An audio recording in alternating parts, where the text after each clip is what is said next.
একটা প্রজন্মকে যদি আপনি শিক্ষা বিমুখ রাখেন, জ্ঞান বিমুখ রাখেন, ওই প্রজন্মের সন্তান যারা বের হবে বাইরে, ওরা দেখবেন যে শিরক চেনে না, ওরা দেখবেন যে বেদাত চেনে না। শুধু তাই না, ওরা নিজেদের পরিচয় আহলে হাদিস দিতে পর্যন্ত ভয় পায়। আপনারা কি জানেন এটা? আপনাদের সন্তানরা তারা নিজেদের পরিচয় আহলে হাদিস দিতে ভয় পায়। ঢাকা বিশ্ববিদ্যালয়ে যান, বুয়েটে যান, দেখবেন যে একটু করে রফল আদান করছে, এইটুকু রফল আদান করছে, দেখে বোঝা যায় আহলে হাদিসের সন্তান। তারপর যদি জিজ্ঞেস করা হয়, ভাই আপনি কি আহলে হাদিস? বলছেন না ভাই, আমি আহলে হাদিস না, মুসলমান। আপনার সন্তান আপনার পরিচয় ভুলে যাচ্ছে, আত্মপরিচয় ভুলে যাচ্ছে।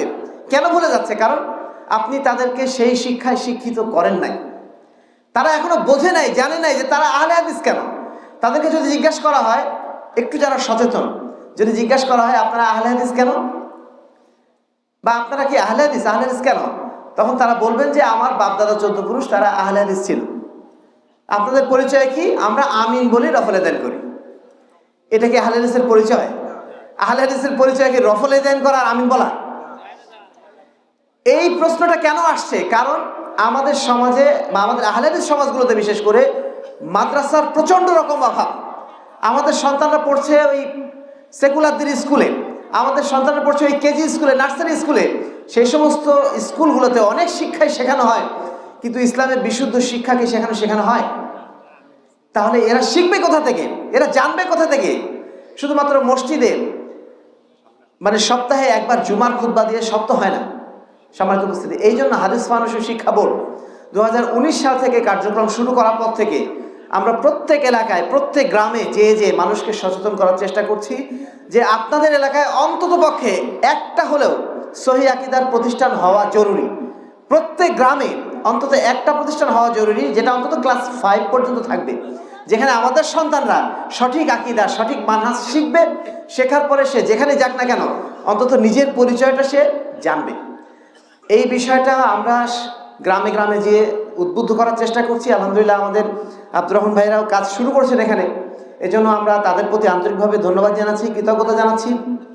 তাদের এই শুরু করা মাধ্যম দিয়ে হয়তোবা এই এলাকাতে আমাদের আগামী প্রজন্মের যে সন্তানরা আসছে, আপনাদের যারা সন্তান সন্ততি, নাতি নাতনি যারা আসবে, তারা অন্তত পক্ষে সহিহ আকীদার শিক্ষাটা এখান থেকে শিখতে পারবে।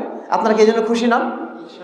আমরা আন্তরিকভাবে ধন্যবাদ জানাচ্ছি কুড়াহাট দারুল হাদিস সালাফিয়া মাদ্রাসাকে। সম্মানিত উপস্থিতি, আমি হাদিস ফাউন্ডেশন শিক্ষা বোর্ড আমরা কেন করলাম, কি চাচ্ছি আমরা এর মাধ্যম দিয়ে, সংক্ষেপে আমরা এটাই বলতে চাইব যে হাদিস ফাউন্ডেশন শিক্ষা বোর্ড আগামী প্রজন্মের সন্তানদেরকে বিশুদ্ধ আকীদা এবং বিশুদ্ধ মানহাজের উপরে গড়ে তুলতে চায়। হাদিস ফাউন্ডেশন শিক্ষা বোর্ড আমাদের আগামী প্রজন্মের সন্তানদেরকে বিশুদ্ধ আকীদা এবং বিশুদ্ধ মানহাজের উপরে গড়ে তুলতে চায়। কথাটাকে শুনতে অনেক কঠিন লাগছে, তাই না? কথাটাকে শুনতে কঠিন লাগছে না?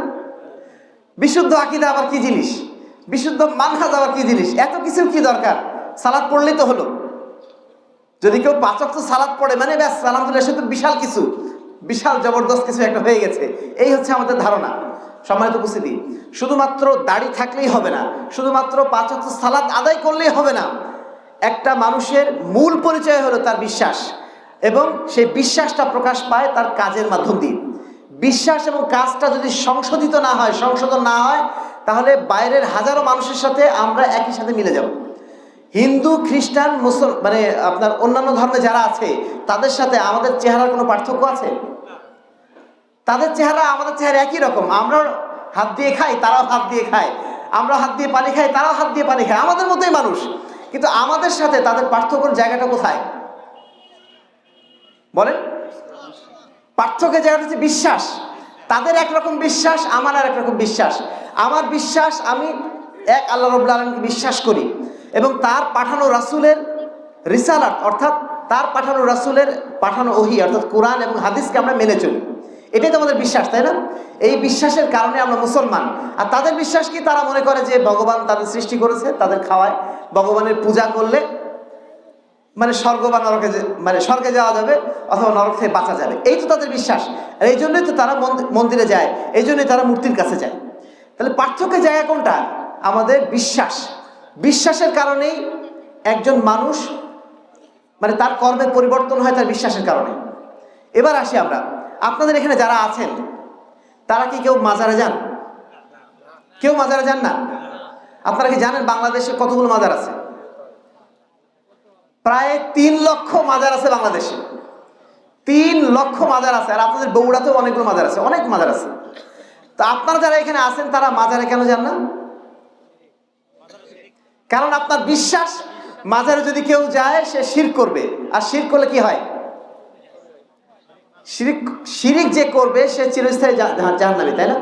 এই যে বিশ্বাসটা, এই বিশ্বাসটা যদি আপনার না থাকে, যদি কেউ আপনার সন্তানকে দাওয়াত দেয় যে চলো আজকে যাই ঘুরে আসি অমুক পীরের দরবারে, ওখানে যে সিন্নি দিয়ে আসি, তার অন্তরে যদি বিশ্বাস না থাকে যে ওখানে যাওয়ার শিরক, তাহলে সে কি কখনো সেখানে যাওয়া থেকে বিরত হবে? সে চলে যাবে সেখানে, কারণ সে জানেই না ওটা ওখানে যাওয়ার শিরক।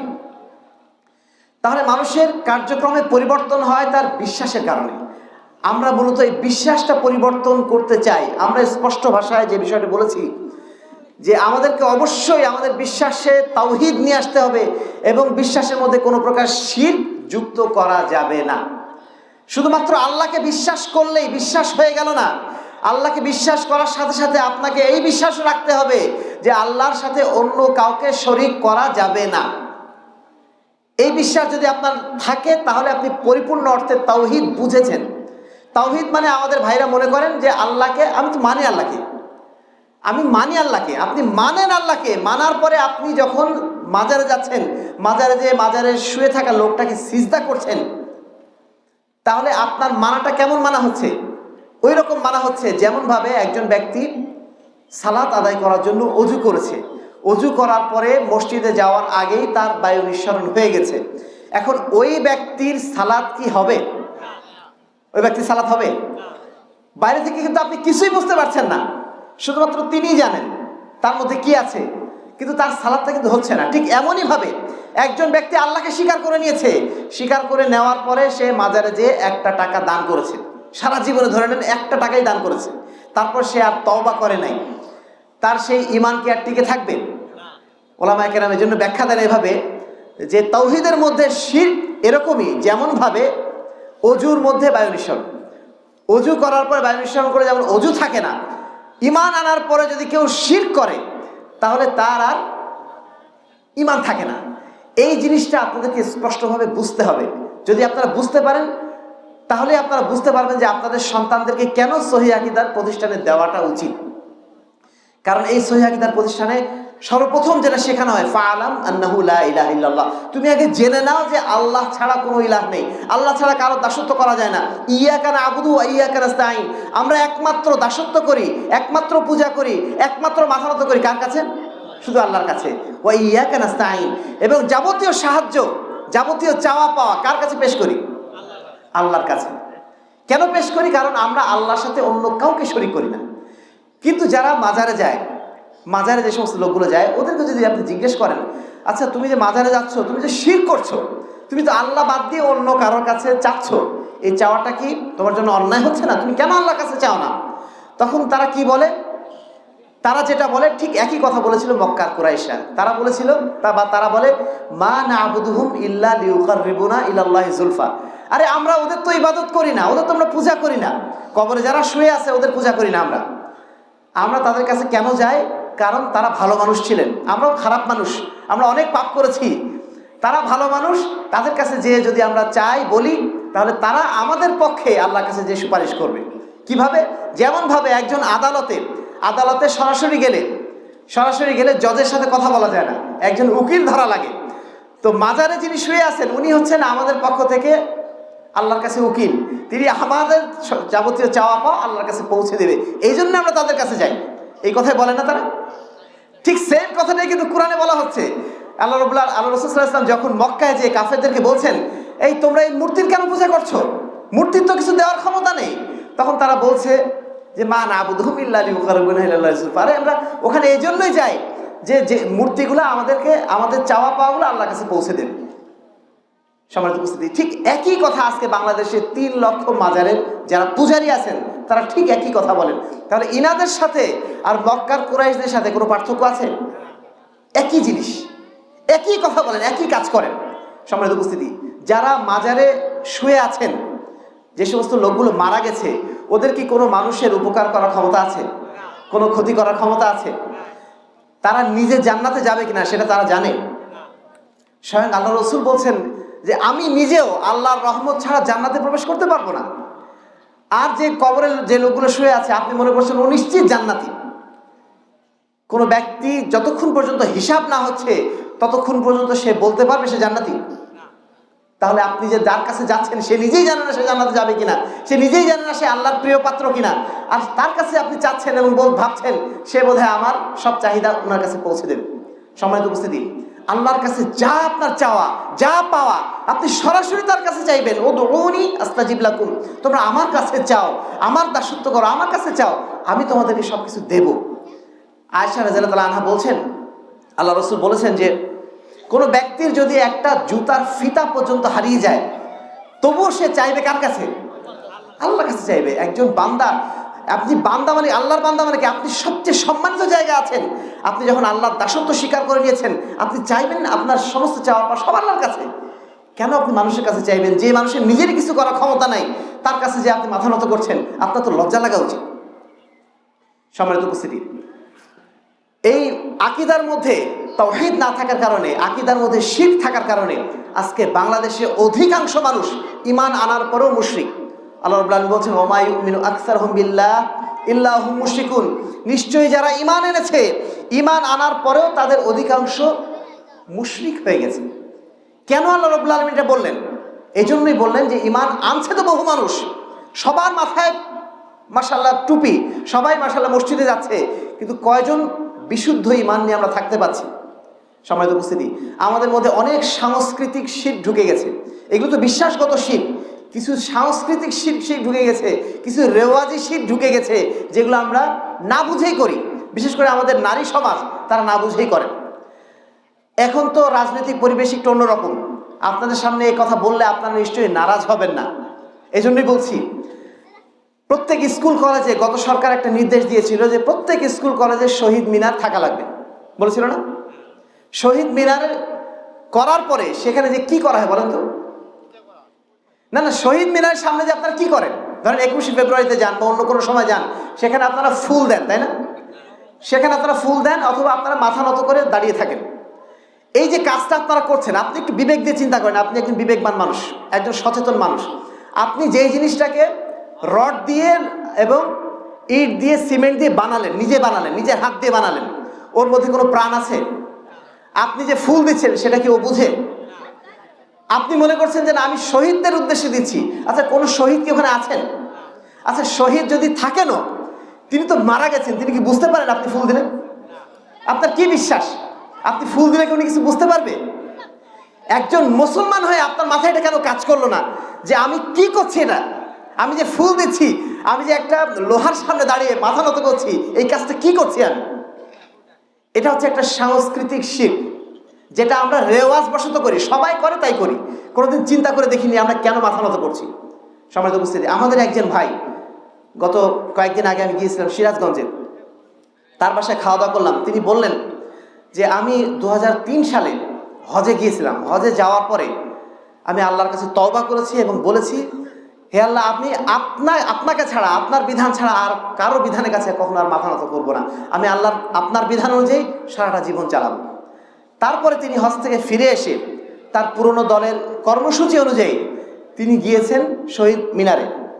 যাওয়ার পরে ফুল যখন দেওয়া হচ্ছে, তিনি বলছেন ফুল দেওয়ার সময় আমার পুরো শরীরটা থরথর করে কাঁপছে। আমি অনুভব করলাম যে আমি একজন মুসলমান, আমি আল্লাহর দাস, আমি একটা এই ধরনের সিমেন্টের উপর, রডের কাছে, জড় পদার্থ যার কোনো প্রাণ নেই, কিছুই নেই, তার কাছে যে ফুল দিচ্ছি, তার কাছে মাথা নত করছি, এটা কিভাবে সম্ভব? আমি তো একজন মুসলিম, আমি তো একজন তাওহীদবাদী মুসলিম, আমি তো এক আল্লাহর কাছে মাথা নতকারী ব্যক্তি, আমি কেন এর কাছে মাথা নত করছি? এই কথা বলে তিনি বললেন যে আমি সেই দিন থেকে সেই দলও ছেড়ে দিলাম, সেই দলের সমস্ত কর্মসূচি ছেড়ে দিলাম, আর জীবনে কখনো আমি শহীদ মিনারের ধারে পাশে যাইনি। সম্মানিত উপস্থিতি, আপনাদের এখানে যারা উপস্থিত আছেন, আপনাদের মধ্যেও অনেকেই নিশ্চয়ই ইচ্ছায় হোক অনিচ্ছায় হোক এই কাজ করেছেন বা করেন। আপনি যদি প্রকৃত মুসলিম হয়ে থাকেন, আপনার ভিতরে যদি তাওহীদে আকীদা থাকে, যদি শিরক সম্পর্কে আপনার সচেতনতা থাকে, আপনার পক্ষে কখনো শহীদ মিনারে যে মাথা নত করা সম্ভব? আপনি শহীদদের জন্য দোয়া করেন, শহীদ তারা মারা গেছে, দেশের জন্য মারা গেছে, অবশ্যই তারা ভালো কাজ করেছেন, তাদের জন্য আপনি দোয়া করেন আল্লাহর কাছে। কিন্তু আপনি কেন শহীদ মিনারে যে মাথা নত করবেন? শহীদ মিনারটা কি জিনিস? সম্মানিত উপস্থিতি, এই বিষয়গুলো আমরা যখন বলতে গিয়েছি গত সরকারের আমলে, আমাদের অনেক ভয়ে ভয়ে বলতে হয়েছে। বলতে গেলে মনে হয়েছে যে পরের দিন মনে হয় আমাদের কি বলবো, লাল ঘরে থাকতে হবে, এরকম একটা পরিবেশ ছিল। আলহামদুলিল্লাহ এখন আল্লাহ রাব্বুল আলামিন পরিবেশটা অনেক সহজ করে দিয়েছেন। এখন আপনাদেরকে বলাটাও সহজ হচ্ছে, আপনাদের শোনাটাও সহজ হচ্ছে, বোঝাটাও সহজ হচ্ছে। আচ্ছা, এখানে যারা উপস্থিত আছেন, আপনারা সজ্ঞানে আর কখনো শহীদ মিনারের সামনে যে দাঁড়াবেন? আমি আশা করছি এইটুকু সচেতনতা আপনাদের রাখা উচিত, কারণ আপনারা মুসলিম, আপনারা জান্নাতে যেতে চান। আল্লাহর সামনে যদি দাঁড়াতে হয়, এই পচা আমল নিয়ে, এই পচা আকীদা নিয়ে আপনি দাঁড়াতে পারবেন না। এই জন্য সময় থাকতেই তওবা করুন, এই সমস্ত কাজের সাথে যেন আমাদের সম্পৃক্ততা না থাকে। যদি সরকার বাধ্য করে তবুও না, আমরা সরকারকে বলবো যে আপনারা কি করছেন কাজগুলো, সরকারকে বোঝানোর চেষ্টা করি আমরা। সরকারও তো পাগল না, তাদেরকে যদি ঠিকভাবে বোঝানো হয় হয়তো বা তারাও বুঝবেন। এখন হয়তো তারা বুঝতেছেন না, একদিন হয়তো তারা বুঝবেন। কিন্তু আমরা যেন কথা বলা বন্ধ না করি, আমরা যেন বলার চেষ্টা করি। যে কোনো অন্যায় হলে আমরা যেমন কথা বলি, অন্যায় হলে কথা বলি না। আমাদের শিক্ষকরা মাশাআল্লাহ এখন ঢাকায় যে আন্দোলন করছেন, কেন? তাদের বেতন কম দেওয়া হচ্ছে, তাদের বেতনটা সরকারি স্কেলের চেয়ে কম দেওয়া হচ্ছে, তারা যে আন্দোলন করছেন, আন্দোলন করছেন না, এটা কি অন্যায় নাকি? ঠিক তেমনইভাবে শহীদ মিনারের সামনে যখন আপনাকে দাঁড়াতে বাধ্য করা হচ্ছে, আপনি আন্দোলন করেন, আপনি সরকারকে জানান যে এই কাজটা আমাদের পক্ষে সম্ভব না। আমরা মুসলমান, মুসলমানদের পক্ষে কখনো কোনো অবস্থাতেই কোনো জড় পদার্থের সামনে বা আল্লাহ ছাড়া অন্য কারোর সামনে মাথা নত করার কোনো সুযোগ নেই। এ কথাটা বলেন না আপনারা, তাহলে তো সমাজ পরিবর্তন হবে। যদি চুপচাপ থেকে যান, সমাজ তো পরিবর্তন হবে না। সম্মানিত উপস্থিতি, আমাদের নারীদের মধ্যে একটা কমন একটা শিল্প, সেটা হচ্ছে তাবিজ বাঁধা। কিছু হলেই তাবিজ বাঁধা।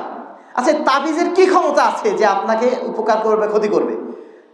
তাবিজের কোনো ক্ষমতা নেই। আপনি ওষুধ খান, অসুখ হলেও আপনি ওষুধ খান, ওষুধের মধ্যে আল্লাহ রাব্বুল আলামিন ঔষধে একটা গুণ দিয়েছেন।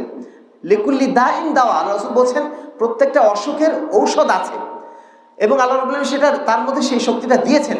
কিন্তু তাবিজের মধ্যে কি শক্তি দিয়েছেন?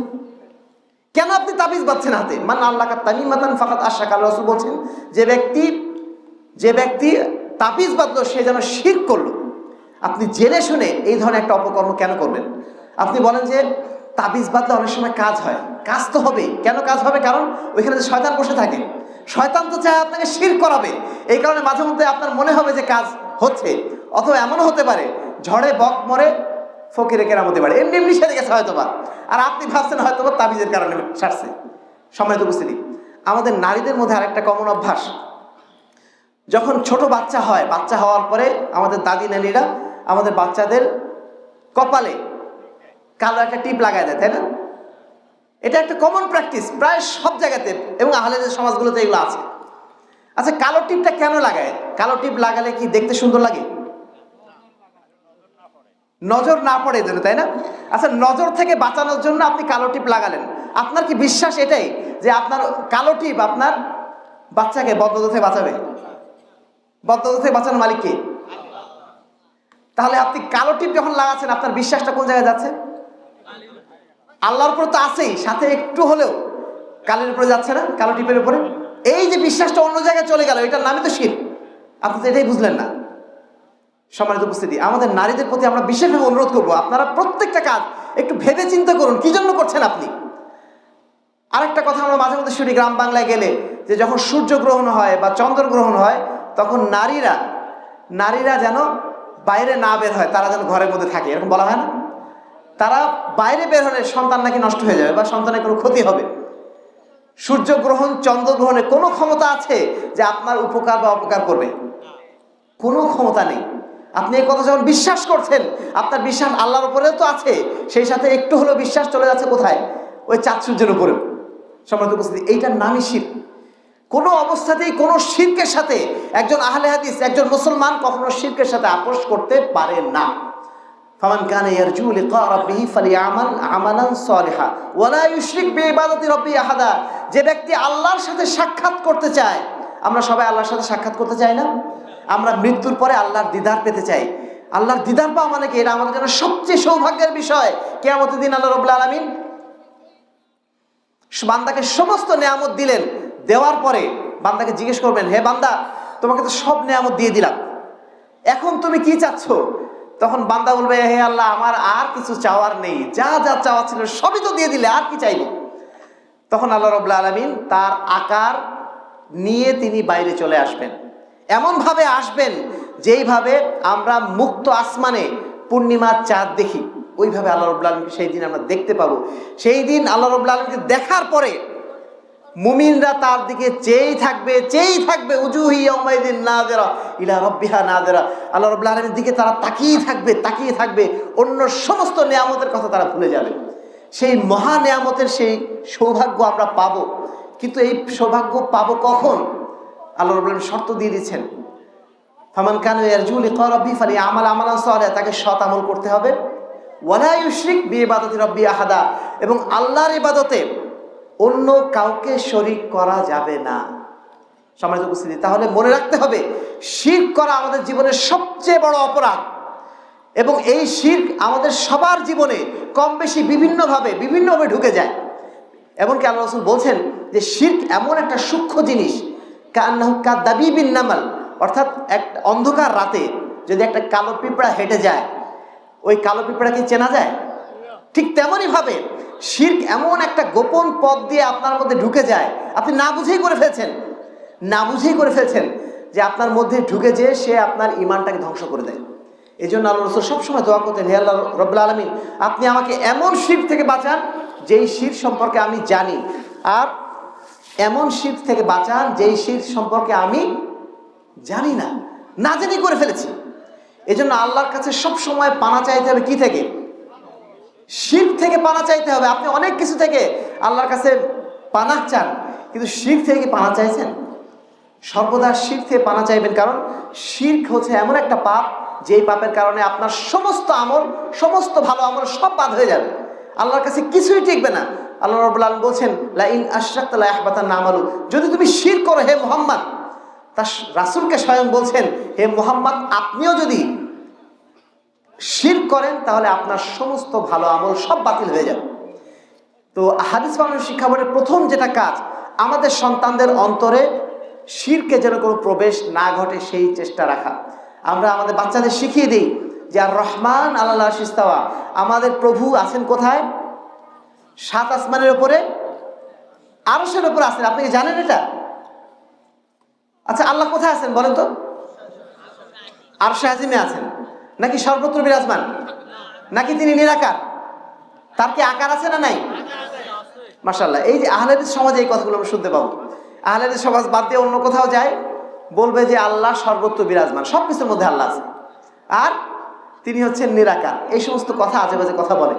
আমরা আমাদের বাচ্চাদেরকে এখনই শিখিয়ে দিই যে আল্লাহ রাব্বুল আলামিন সর্বত্র বিরাজমান নন, তিনি আছেন আরশে আজিমের উপরে, এবং তার আকার আছে। তবে লাইসা কামিসলিহি শাই, তিনি কেমন দেখতে এটা আমরা জানি না, তার আকার কেমন এটা আমরা কিছুই জানি না। তার আকার তেমনই যেমনই তার হওয়া উচিত, এটাই আমরা বিশ্বাস করি। সম্মানিত উপস্থিতি, আমাদের রাসূল মুহাম্মদ সাল্লাল্লাহু আলাইহি ওয়াসাল্লামকে নিয়ে কত ধরনের বাজে আকীদা চালু রয়েছে সমাজে। আমাদের রাসূলকে কি বলা হয়? নূর নবী বলা হয় না? আমাদের রাসূল কি নূর নবী? আমাদের রাসূল আমাদের মতোই একজন মানুষ, পার্থক্য হচ্ছে এই, তার কাছে ওহী আসে আর আমাদের কাছে ওহী আসে না। তিনি আমাদের মতোই একজন মানুষ, তবে সর্বশ্রেষ্ঠ মানুষ, পৃথিবীর সর্বশ্রেষ্ঠ মানুষ তিনি। কিন্তু তিনি মানুষই, তিনি ফেরেশতা নন, তিনি নূরের তৈরি নন। আমাদের মধ্যে যারা বাতিল আকীদাপন্থী, তারা মনে করেন আমাদের রাসূলকে যদি আমরা নূর বলি তাহলে তার মান সম্মান অনেক বাড়িয়ে দেওয়া হলো। তারা নূর কি জন্য বলতে যায়? এই জন্যই বলতে যায়, নূর বললে আল্লাহ রাসূলের মান সম্মান বেড়ে গেল, আমাদের সাধারণ মানুষের চেয়ে তার অবস্থানটা বোধহয় একটু বেড়ে গেল। অথচ আল্লাহ রাব্বুল আলামিন পবিত্র কোরআনে নিজেই বলছেন, তিনি তোমাদের মতোই একজন মানুষ, তিনি তোমাদের মতোই একজন মানুষ। আরেকটা বিষয় আপনাদেরকে বলা যায়, আচ্ছা, ফেরেশতারা তো নূরের তৈরি, তাই না? ফেরেশতারা নূরের তৈরি না? তো ফেরেশতাদের সম্মান কি আল্লাহ রাসূলের সম্মানের চেয়ে কম না বেশি? আল্লাহ রাসূলের সম্মান ফেরেশতাদের চেয়ে অনেক বেশি। সমস্ত সৃষ্টির উপর তার মর্যাদা। ফেরেশতা তো নূরের তৈরি, আল্লাহ রাসূল যদি নূরের তৈরি হয় তো একই তো কথা হলো। এখন আরেকটা বিষয় বলা যায় যে নূর হলে যদি বেশি মর্যাদা হয়, তাহলে আদম আলাইহিস সালামকে সিজদা কে করেছিল? ফেরেশতারা করেনি? নাকি আদম আলাইহিস সালাম সিজদা করেছিলেন ফেরেশতাকে? ফেরেশতা সিজদা করেছিল আদম আলাইহিস সালামকে। ফেরেশতা নূরের তৈরি, সিজদা করলো কারে? মাটির তৈরি আদম আলাইহিস সালামকে। তাহলে নূর মর্যাদার কারণ নয়, এই বিষয়টা আপনাদের বুঝতে হবে। মর্যাদা আল্লাহ রাব্বুল আলামিন যাকে দেন তারই মর্যাদা আছে। আল্লাহ রাব্বুল আলামিন আমাদের রাসূলকে মর্যাদাবান করেছেন, তাকে সর্বোচ্চ মর্যাদা দিয়েছেন, তিনি মর্যাদাবান। সেটা নূর হওয়ার কারণে বা মাটি হওয়ার কারণে না। সম্মানিত উপস্থিতি, আমাদের রাসূলকে এইভাবে নূরের তৈরি বানিয়ে দিয়ে তাকে মিলাদের মহফিলে এভাবে চেয়ার বসিয়ে দিয়ে ধারণা করা হয় যখন মিলাদ পড়া হয় তিনি নাকি এখানে এসে বসে যান। এই সমস্ত কথাকে আপনারা কেউ বিশ্বাস করেন? সম্মানিত উপস্থিতি, এই বিশ্বাসগুলো সংশোধন করার জন্যই হাদিস ফাউন্ডেশন শিক্ষা বোর্ড চেষ্টা চালিয়ে যাচ্ছে। আমাদের কোনো সন্তানের মুখে শুনবেন না ইনশাআল্লাহ যে আমাদের রাসূল নূরের তৈরি। সবাই বলবে যে না, তিনি আমাদের মতোই মাটির তৈরি, তবে তিনি, তার কাছে ওহী আসে, আমাদের কাছে ওহী আসে না।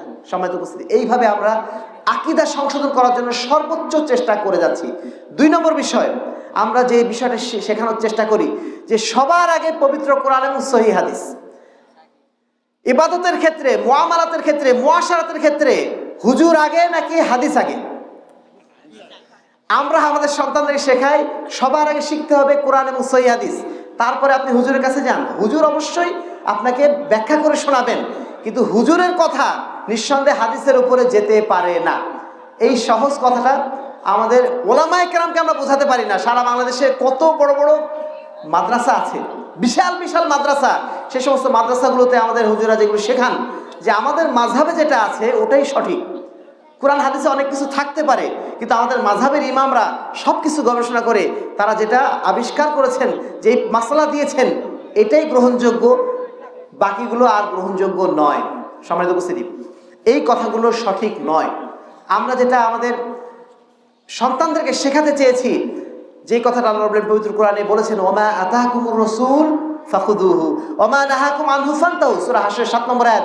আমার রাসূল তোমাদের কাছে যা কিছু নিয়ে এসেছেন তোমরা তার অনুসরণ করো, যা থেকে নিষেধ করেছেন সেখান থেকে বিরত থাকো। আল্লাহ রাসূল কি নিয়ে এসেছেন? পবিত্র কোরআন এবং কি নিয়ে আসছেন? পবিত্র কোরআন এবং সহিহ হাদিস। এই দুটোই হচ্ছে আমাদের মূল মানদণ্ড। এইটা দিয়ে আমরা মাপবো যে হুজুর কি বলেছেন। আমরা হুজুর দিয়ে কোরআন হাদিস মাপবো না, কোরআন হাদিস দিয়ে হুজুর মাপবো। এই জিনিসটা আমরা বোঝাতে চেয়েছি আমাদের সন্তানদেরকে। তাদেরকে এটাই আমরা শিখিয়ে দিয়েছি। সূরা নিসার 59 নম্বর আয়াত, ইয়া আইয়ুহাল্লাযীনা আমানু আতিউল্লাহ ওয়া আতিউর রাসূল, হে ঈমানদারগণ তোমরা আল্লাহ এবং তার রাসূলের আনুগত্য করো। ওয়া উলিল আমরি মিনকুম, তোমাদের মধ্যে যারা ওলামায়ে কেরাম আছেন, যারা আলেম আছেন, যারা জ্ঞানী ব্যক্তি আছেন, তাদেরও তোমরা অনুসরণ করো, কিন্তু ফাইন তানাযাতুম ফি শাইইন ফারুদ্দুহু ইলাল্লাহি ওয়া রাসূল, যদি কোনো বিষয়ে বিতর্ক লেগে যায়, মতভেদ হয়ে যায়, তখন হুজুর আগে আসবে নাকি পবিত্র কোরআন এবং সহিহ হাদিস? পবিত্র কোরআন এবং সহিহ হাদিস। আসুন পবিত্র কোরআন এবং সহিহ হাদিসের আলোকে জীবন গড়ি। সকল বিধান বাতিল করো, ওহির বিধান কায়েম করো। এই যে স্লোগানগুলো আমরা দেই যুব সংঘ এবং আন্দোলনের পক্ষ থেকে, এটা মূলত এই উদ্দেশ্যেই দেই। আমরা এটাই বোঝাতে চাই মানুষকে যে কোরআন এবং হাদিস সবার উপরে। কোরআন এবং হাদিস যখন চলে আসবে, আমাদের একটাই কথা, কি? সামিআনা ওয়া আতানা, শুনলাম, মেনে নিলাম। সম্মানিত উপস্থিতি, ওয়ালাইকুম আসসালাম। 3 নম্বর যে বিষয়টি আমরা আমাদের সন্তানদের শেখাতে চাই সেটা হচ্ছে আখলাক। একটা মানুষের পরিচয় ফুটে ওঠে তার আখলাক দিয়ে, তার আচরণ দিয়ে। সে কিভাবে সমাজে কথা বলছে, কিভাবে আচার আচরণ করছে, সেটা দিয়ে কিন্তু মানুষের মনুষ্যত্ব, মানুষের সিভিলাইজেশন, মানুষের সভ্যতা সেটা বোঝা যায়। একজন মানুষ যখন মারা যায়, সে হয়তো পিএইচডি ডিগ্রিধারী, অথবা সে ধরেন মাদানি, অথবা সে অনেক বড় কিছু, কিন্তু যখন সে মারা যায়, মানুষ যখন তার সম্পর্কে প্রশংসা করে, তখন কি বলে যে এই লোকটা ডিসি ছিল, এই লোকটা এসপি ছিল? এটা বলে না। কি বলে? ওই লোকটা খুব ভালো মানুষ ছিল, মানুষের সাথে খুব সুন্দর করে কথা বলতো, কারোর সাথে গালিগালাজ করতো না, কারোর সাথে মারামারি করতো না, কারোর হক ফাঁকি দিত না। এগুলো বলে না? মানুষের ডিগ্রি, মানুষের বংশীয় মর্যাদা, এইগুলো মানুষ কিন্তু উল্লেখ করে না। মৃত্যুর পরে ওটাই উল্লেখ করে যে এই আচরণটা সে মানুষের সামনে প্রকাশ করেছিল। এই আখলাকটাই কিন্তু মানুষের সবচেয়ে বড় সম্পদ। এজন্য আমরা আমাদের সন্তানদেরকে আল্লাহ রাসূল সাল্লাল্লাহু আলাইহি ওয়াসাল্লামের আখলাক অনুযায়ী, তার চারিত্রিক সৌন্দর্য অনুযায়ী তাদেরকে আমরা গড়ে তুলতে চাই। আজকে দেখবেন যে আমাদের সন্তানদের কি অবস্থা। আমাদের সন্তানরা যেভাবে বখাটে হয়ে যাচ্ছে স্কুল কলেজে পড়ে, তাদেরকে আপনি তো কোনোভাবেই নিয়ন্ত্রণ করতে পারছে না। তারা তো এখনো পর্যন্ত খাওয়াই শিখেনি কিভাবে খেতে হয়, তারা এখনো পানি পান করাই শেখেনি। তারা পানি পান করছে বাম হাত দিয়ে। একজন মুসলমান কোন হাতে পানি পান করবে? ডান হাতে পানি পান করবে। একজন মুসলমান যখন পেশাব করবে দাঁড়িয়ে করবে না বসে করবে? আমাদের সন্তান দেখেন পিএইচডি করেছে, বুয়েটে পড়ে, ইঞ্জিনিয়ারিং পড়ে, বড় বড় জায়গায় গিয়েছে, এখনো পর্যন্ত দাঁড়িয়ে পেশাব করে শেখেনি। এই তো অবস্থা আমাদের মুসলিম প্রজন্মের। আমরা চাই আমাদের সন্তানরা ছোট থেকেই পরিপূর্ণভাবে ইসলামী সংস্কৃতি, ইসলামী আখলাকগুলো শিখে ফেলুক, তারা সালাম দেওয়া শিখুক, তারা বড়দের সম্মান করা শিখুক, তারা মানুষকে মানুষ বলে গণ্য করা শিখুক, মুরব্বীদেরকে সম্মান করা শিখুক, ছোটদেরকে স্নেহ করা শিখুক। এই শেখানোগুলো বা এই আচরণগুলো, এই সংস্কৃতিগুলোকে অন্যায়? আমরা আমাদের বাচ্চাদেরকে এই বিষয়গুলি শেখাতে চাচ্ছি। মূলত আমরা তাদের আকীদা সংশোধন করতে চাই, আমরা তাদের আমল সংশোধন করতে চাই, এবং আমরা তাদের আখলাক সংশোধন করতে চাই। এটাই হাদিস মানবিক শিক্ষা বোর্ডের মূল উদ্দেশ্য, এবং এই উদ্দেশ্য নিয়ে আমরা 2019 সাল থেকে কাজ করে যাচ্ছি। আলহামদুলিল্লাহ বাংলাদেশের 40টা জেলায় প্রায় 150টি মাদ্রাসা আমাদের সাথে কার্যক্রম পরিচালনা করে যাচ্ছে। এছাড়াও আপনারা শুনে খুশি হবেন, বহু হানাফি প্রতিষ্ঠান, তারা আহলে হাদিস প্রতিষ্ঠানই না, কিন্তু আলহামদুলিল্লাহ তারা আমাদের কারিকুলাম অনুযায়ী আমাদের বইপত্র কিন্তু তারা পড়াচ্ছে আলহামদুলিল্লাহ।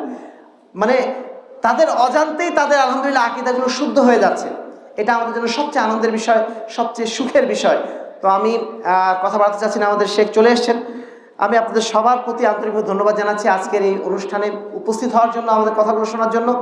আমরা আশা করছি এই ধরনের যে প্রতিষ্ঠানগুলো রয়েছে, এই প্রতিষ্ঠানগুলোকে এগিয়ে নেওয়ার জন্য আপনারা সাধ্যমতো সহযোগিতা করবেন।